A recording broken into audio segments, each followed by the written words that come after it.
Alright, so in today's video, I'll be talking about what it takes to be an entrepreneur. Since this is the first video in the series, we'll be talking about what is an entrepreneur, the two major types of entrepreneurs, which is SME and IBE. We'll go into more depth into that. And what it takes to be an entrepreneur, where there's skills, process, heart, and mind. So I want this course to be really interactive, so you guys want to get a pen and paper out. And when I say repeat after me, be sure to repeat after me regardless of where you are. Alright, so the term entrepreneur is thrown around a lot, whether it is in the business field or even just in normal day conversations.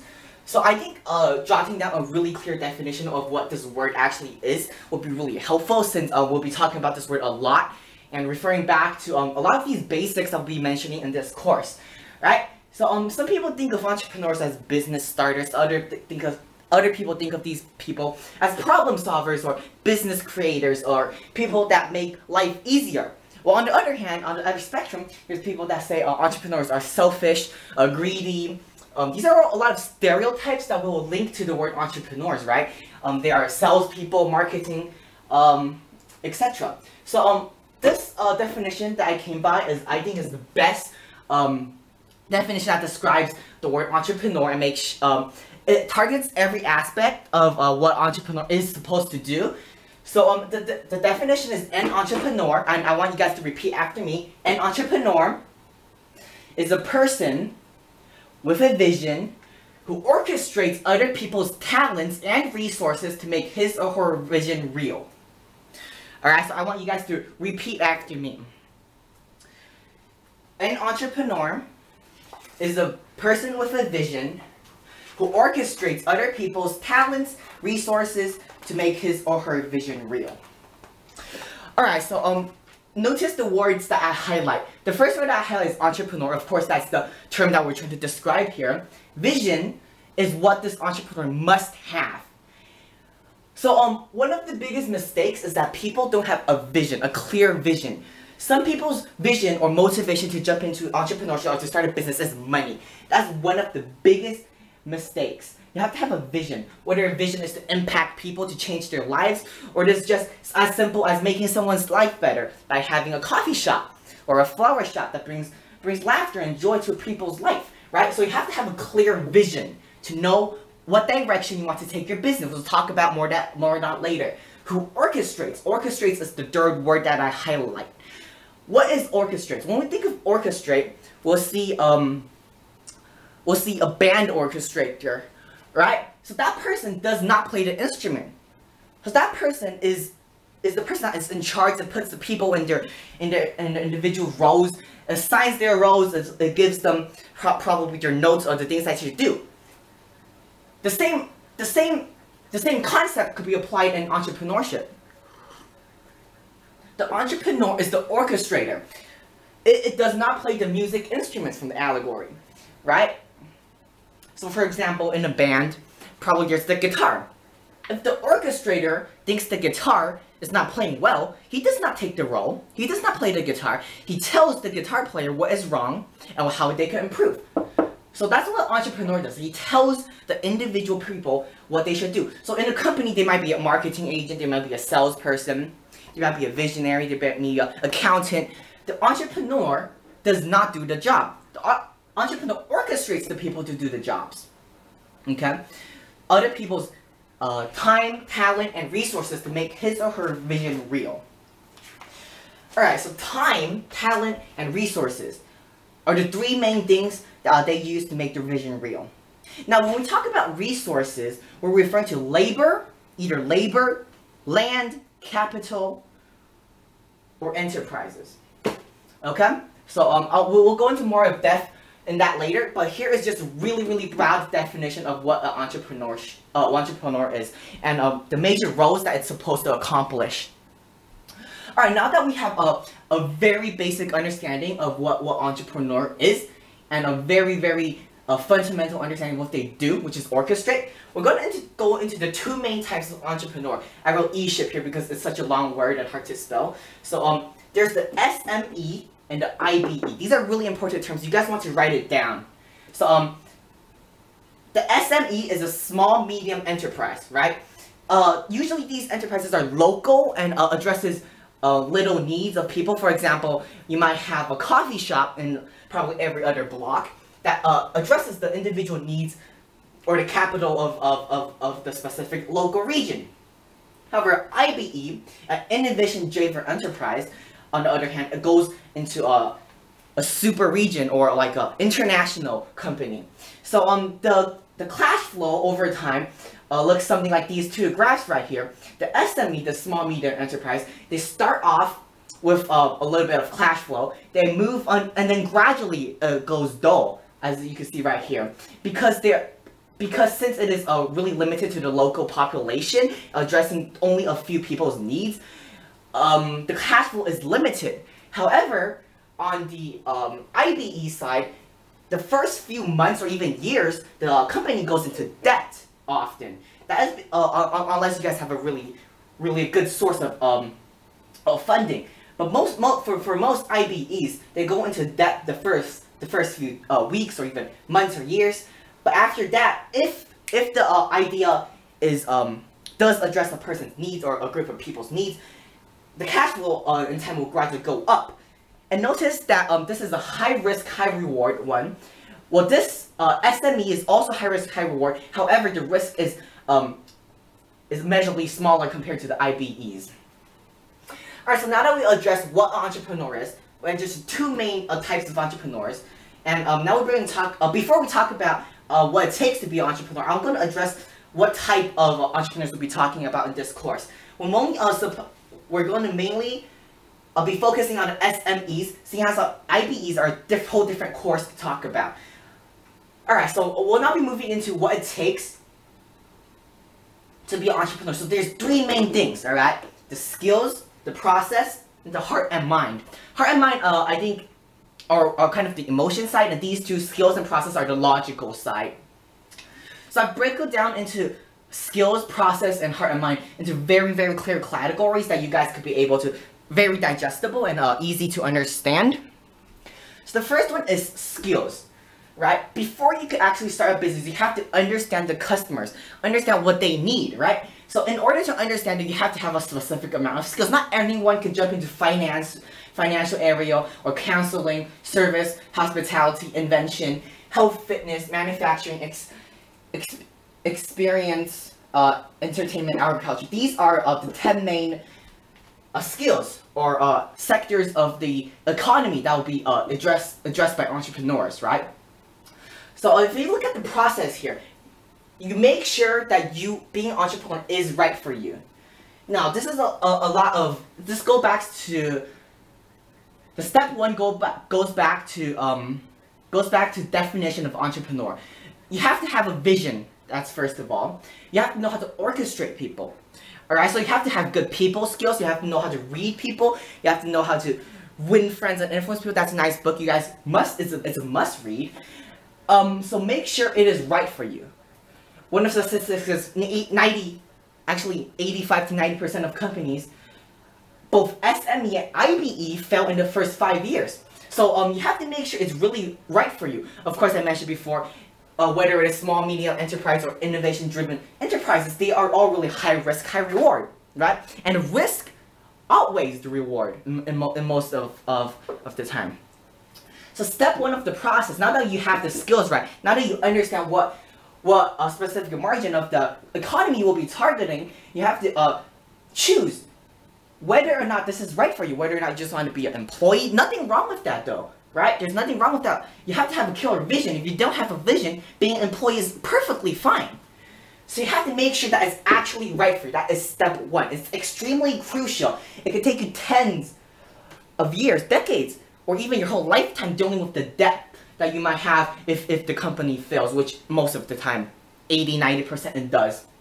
Alright, so step one is make sure that it is right for you. Okay? So making sure that's right for you could take months and years. You have to put a lot of thought, put a lot of effort into thinking whether it is right for you. And the second step is choose a route. Whether you're going to financial, counseling, service, manufacturing, entertainment, invention, hospitality, or agriculture. These 10 main things, you have to choose a route.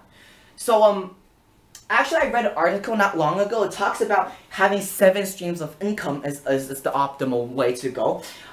Actually, I kind of disagree. Having 7 streams of income means that you have tentacles in like different areas of life. That means you're not specifying, right? You're not specifying your career.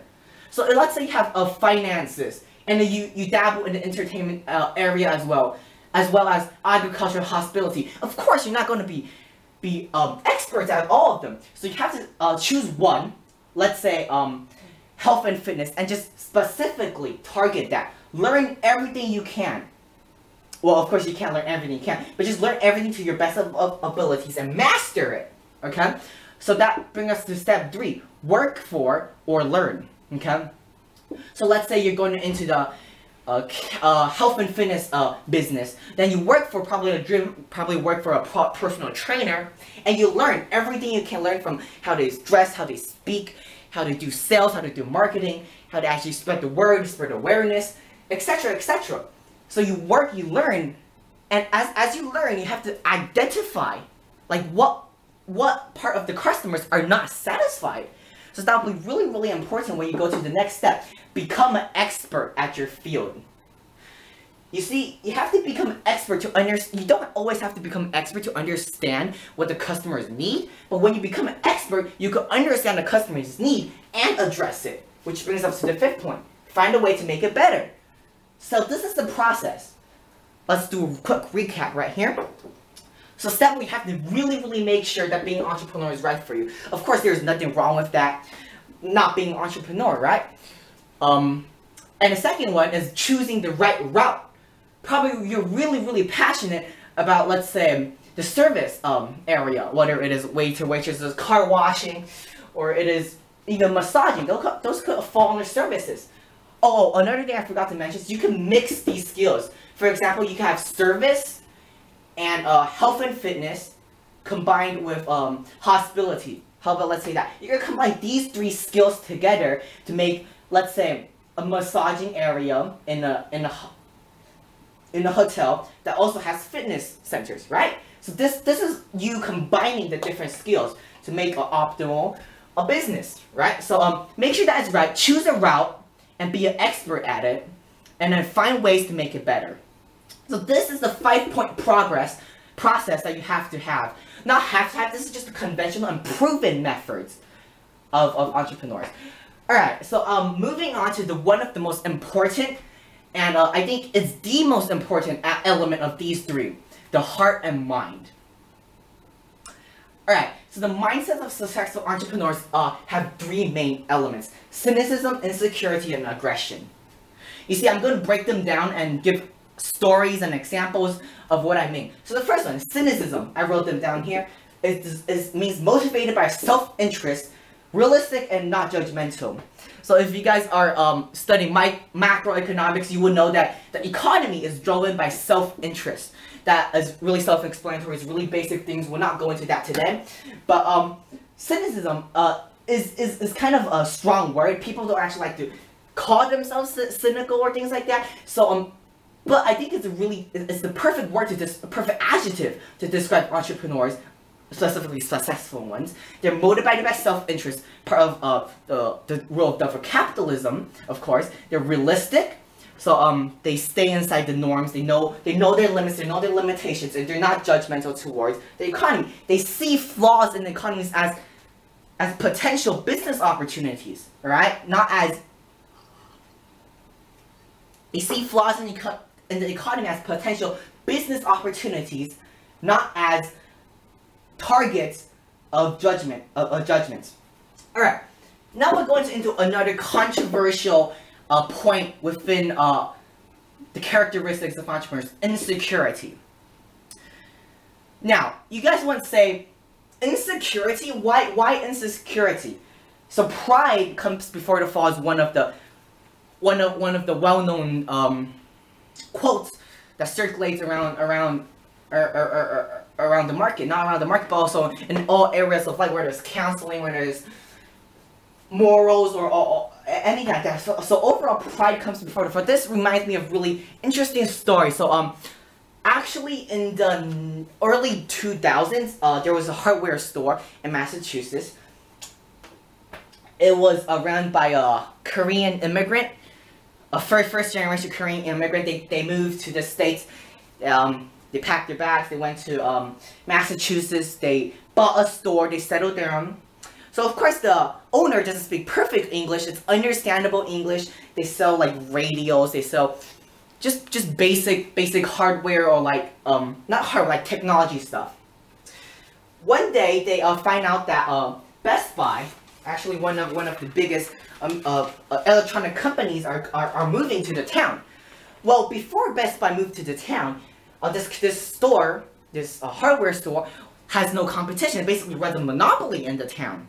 However, when this owner heard of the news that Best Buy is coming to town, he is really insecure. That brings us back to the mindset, insecurity, because he knows that Best Buy could provide the goods, the equipment for cheaper prices that he could ever do, because Best Buy has best. Not the best. This sounds like advertising. Best Buy could lower the prices that will bring this local store out of business. So he was really insecure about how he was going to make a survival for his and his family. So that's why he went and asked the customers, how does the customers actually heard of this shop? And around 70% of them says from the local ads. So he bought all of the ads proclaiming to like local hardware, like radio stores. He bought all of them, and he spent around 3,000 to like, no, is it 3,000? Or is it 30,000? But the point is, he spent a lot of his thousands of his money buying these advertisements, you know, to before the Best Buy company comes, so that he could get all the customers to become loyal to him. So that is a really good manifestation of how insecurity play an important role in entrepreneurs. Alright, so hopefully that story will able to illustrate what insecurity plays a role in helping entrepreneurs. So lastly, aggression.